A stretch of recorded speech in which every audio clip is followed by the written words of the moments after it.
A lot of people were fooled into thinking it was a real documentary. We're talking millions of people here.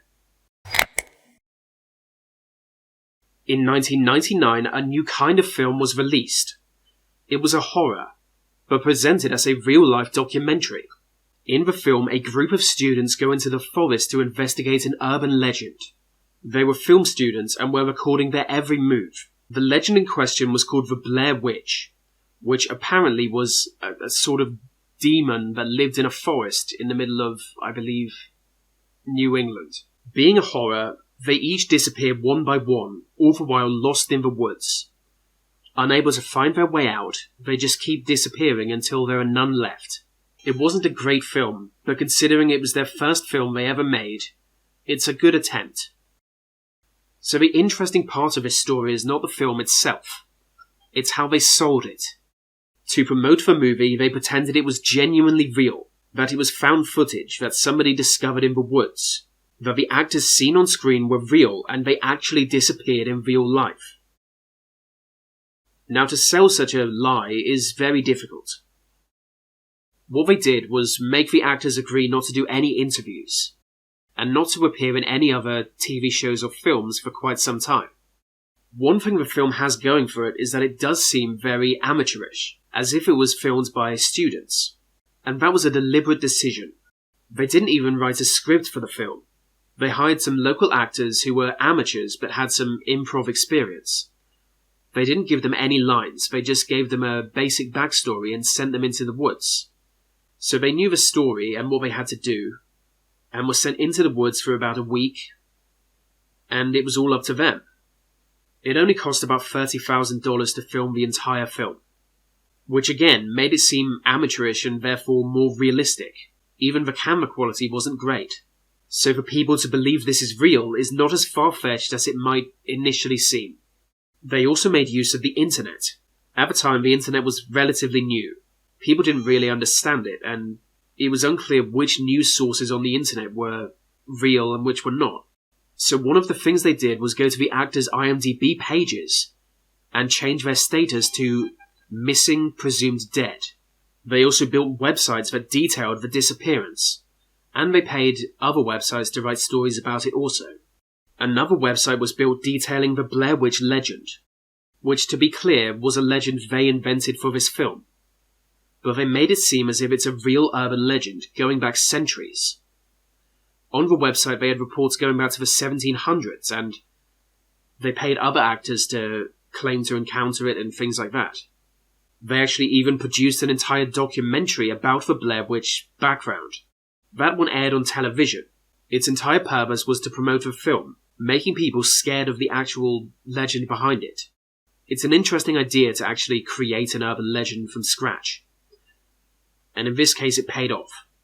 You need to remember that at the time, there was no such thing as viral marketing. It had never been done before.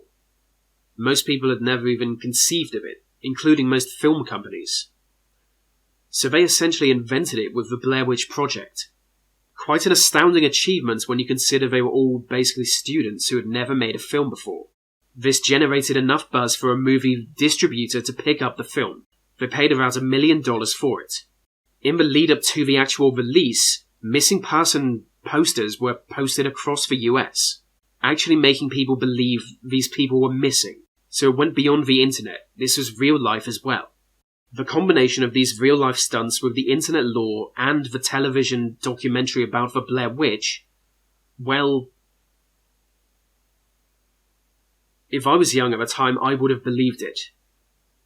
And a lot of people did. By the time of its release, the total budget for the film was about $300,000, which includes marketing.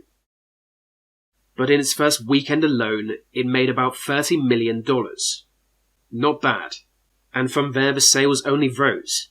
Across America there were packed theatres full of people who believed it was real, who believed what they were seeing were the last moments of people who genuinely disappeared, people who could well be dead. A lot of people actually went out into the woods to try and find their bodies, or to try and find the witch itself, or any sign of what had really gone on.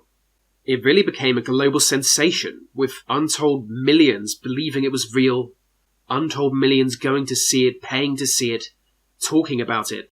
I mean, there were massive internet message boards where people would debate conspiracies about the Blair Witch. It was incredible.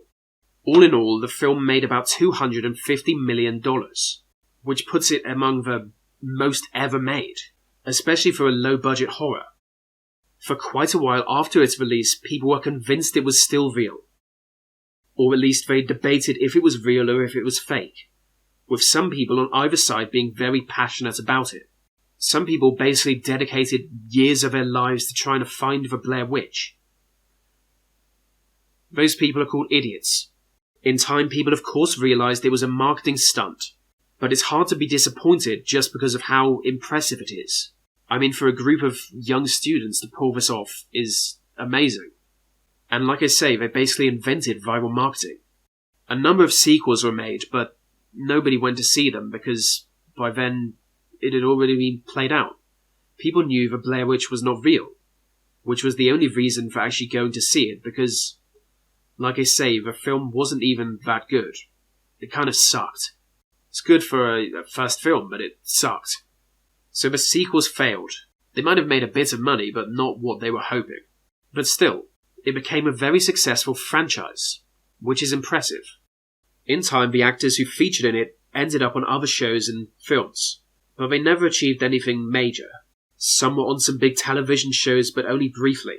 The greatest achievement of their life will always be the Blair Witch.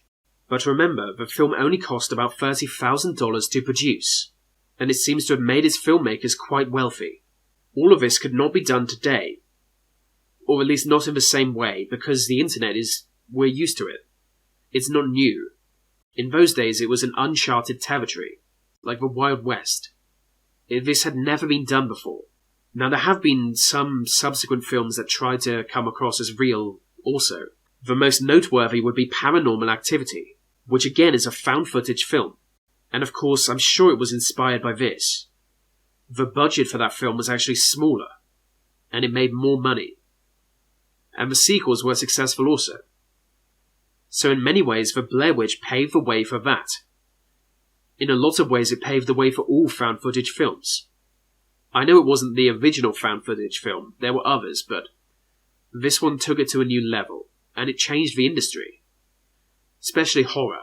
You need to remember at the time this was the 90s when horror films were very cheesy. So the Blair Witch Project came through like a freight train, disrupted it completely. And I think even if it's not a great film, the impact it's had is really good. So we can all be grateful as horror fans, or film fans in general, because it made Hollywood, I think, more open to independent producers and filmmakers getting involved. So that's the story of how a budget horror film fooled the masses. If you were among those who got fooled, don't feel bad. There were many others like you. I'm thinking about turning this into a video series where I look at other films that fooled the world. Most of them are horror, of course, but there are some others. So if you want to see more videos about films or strange stories about films or maybe some sequels to films like The Blair Witch 2, let me know in the comments and subscribe. Or if you don't want to see that, also let me know. But still subscribe because I need it for my ego.